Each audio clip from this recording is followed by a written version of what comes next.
নমস্কার বন্ধুরা, নন্দিনী সিম্পল কুকে আপনাদের সবাইকে জানাচ্ছি স্বাগত। আজকে আমি দারুণ সুস্বাদু একটি টিফিন রেসিপি শেয়ার করলাম। বন্ধুরা, এই রেসিপিটি আপনারা সন্ধ্যেবেলায় ছোটোখাটো খিদে লাগলেই কিন্তু বানিয়ে নিয়ে খেতে পারেন। দারুণ টেস্টি হয় এই রেসিপিটি খেতে, বাচ্চা থেকে বড় আশা করছি সবারই ভীষণ ভালো লাগবে। পুরো ভিডিওটা দেখার অনুরোধ রইল বন্ধুরা, তাহলে দেরি না করে চলুন রেসিপিটি দেখে নেওয়া যাক। ঘরোয়া কিছু ইনগ্রিডিয়েন্টস দিয়েই কিন্তু এই রেসিপিটি তৈরি করে নিতে পারবেন।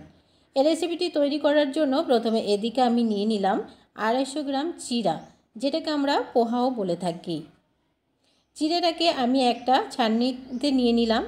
এবারে চিড়েটাকে খুব ভালো করে জল দিয়ে ধুয়ে পরিষ্কার করে নেব, তাহলে চিড়েটা সফট হয়ে যাবে আর ধোয়াও হয়ে যাবে। 2 থেকে 3 বার চিড়েটাকে আমি পরিষ্কার করে ধুয়ে নিচ্ছি। উষ্ণ উষ্ণ গরম জল দিয়ে চিড়েটাকে ধুয়ে নিচ্ছি, তাহলে কী হবে, চিড়েটা খুব তাড়াতাড়ি সফট হয়ে যাবে। চিড়েটাকে খুব ভালো করে ধুয়ে পরিষ্কার করে নিলাম। এবারে এই ছাঁকনিতে চিড়েটাকে রেখে দিচ্ছি জলটা ঝরে যাওয়ার জন্য। এবারে এদিকে একটা বোল নিয়ে নিলাম। এই বোলে দিয়ে দিচ্ছি আমি 150 গ্রাম সুজি। 150 গ্রাম সুজিতে আমি এখানে দিয়ে দেব 50 গ্রাম দই। 50 গ্রাম দই আমি এখানে ব্যবহার করলাম। দইটা যেন খুব বেশি টক না হয় সেদিকে একটু খেয়াল রাখবেন। এবারে আমি দইটা দিয়ে দিচ্ছি, আর এই কাপটা ধুয়েই আমি অল্প পরিমাণে 1 থেকে 2 টেবিল স্পুন মতন জল দিয়ে দেব। প্রথমে একটু সুজিটাকে আমি মিক্স করে নিচ্ছি, যদি ড্রাই মনে হয় তাহলে জলটা অ্যাড করব। তো দেখুন অনেকটাই ড্রাই লাগছে, তো আমি এই কাপ, যে কাপ মেপে আমি দই দিলাম সেই কাপটা মেপে এখানে একটু জল দিয়ে দিচ্ছি। খুব বেশি জল দেওয়ার প্রয়োজন নেই, অল্প পরিমাণেই জলটা দিতে হবে। এবারে খুব ভালো করে মিক্স করে 5 মিনিটের জন্য ঢাকা দিয়ে রেখে দিচ্ছি, তাহলে সুজিটাও সফট হয়ে যাবে। 5 মিনিট পর আমি ঢাকাটা সরিয়ে দেখে নিচ্ছি। তো দেখুন সুজিটা পুরোপুরি সফট হয়ে গেছে আর ফুলেও গেছে অনেকটাই। এবারে এখানে যে পোহাটা আমরা আগে থেকে ধুয়ে পরিষ্কার করে রেখেছিলাম চিড়েটা, সেটা এখানে দিয়ে দিচ্ছি।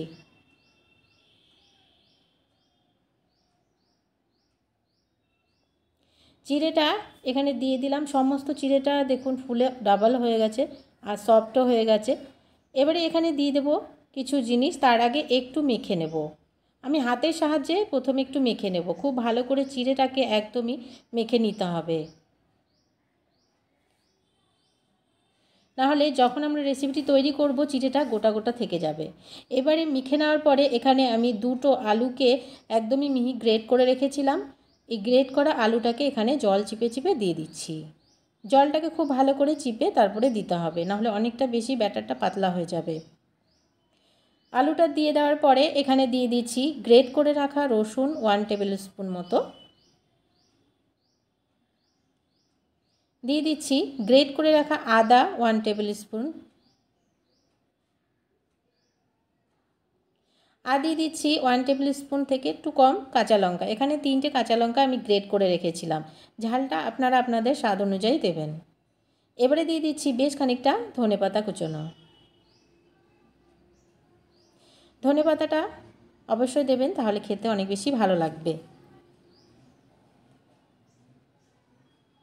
এবারে দিয়ে দেবো কিছু মশলা। দিয়ে দিচ্ছি আজওয়াইন 1/2 টিস্পুন থেকেও কম। দিয়ে দিচ্ছি স্বাদ মতো লবণ।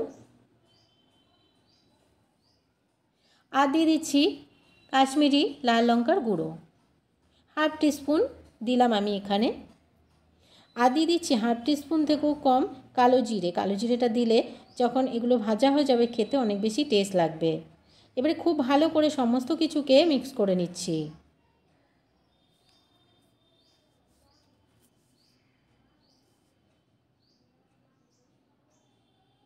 খুব ভালো করে সমস্ত কিছুকে একটু মিক্স করে নিলাম। মিক্স করে নেওয়ার পরে এবারে আমি এখানে দিয়ে দিচ্ছি 1/2 টিস্পুন থেকেও কম বেকিং সোডা। বেকিং সোডাটা আপনারা চাইলে দিতেও পারেন, না চাইলে নাও দিতে পারেন। বেকিং সোডাটা দিলে একটু ভেতরটা ফ্লাফি হবে, স্পঞ্জি হবে, খেতেও ভালো লাগবে। খুব ভালো করে এবারে বেকিং সোডাটাকেও মিক্স করে নিতে হবে।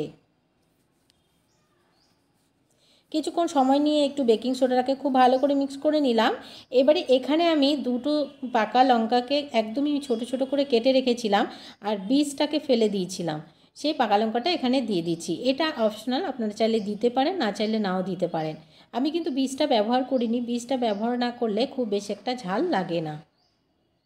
তো ব্যাটারটা একদমই রেডি হয়ে গেছে। এবারে এদিকে একটা কড়াই বসিয়ে দিলাম, কড়াইতে দেখুন তেলটা গরম হয়ে গেছে পুরোপুরিভাবে। এবারে এই তেলে আমি চামচের সাহায্যে একটু একটু করে ব্যাটার দিয়ে দিচ্ছি।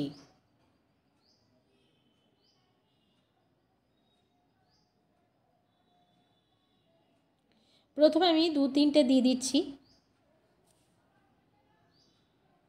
এগুলোকে এভাবে করে দিলেই দেখবেন খুব সুন্দরভাবে একটা ক্রিস্পি ভাজা হয়ে যাচ্ছে। আর একদমই গ্যাসের ফ্লেমটাকে লোতে রেখে আমি উল্টে পাল্টে এগুলোকে গোল্ডেন ব্রাউন করে ভেজে নিচ্ছি।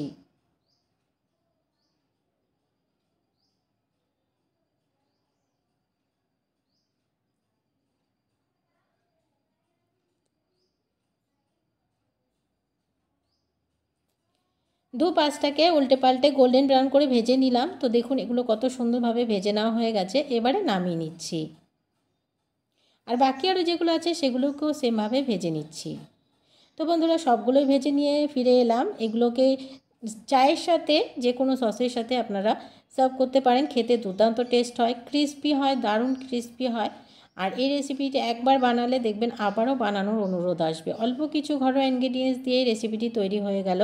তাহলে বন্ধুরা আজকের রেসিপিটি যদি ভালো লাগে একটা লাইক করতে ভুলবেন না, অনেক অনেক শেয়ার করে দেওয়ার অনুরোধ রইল।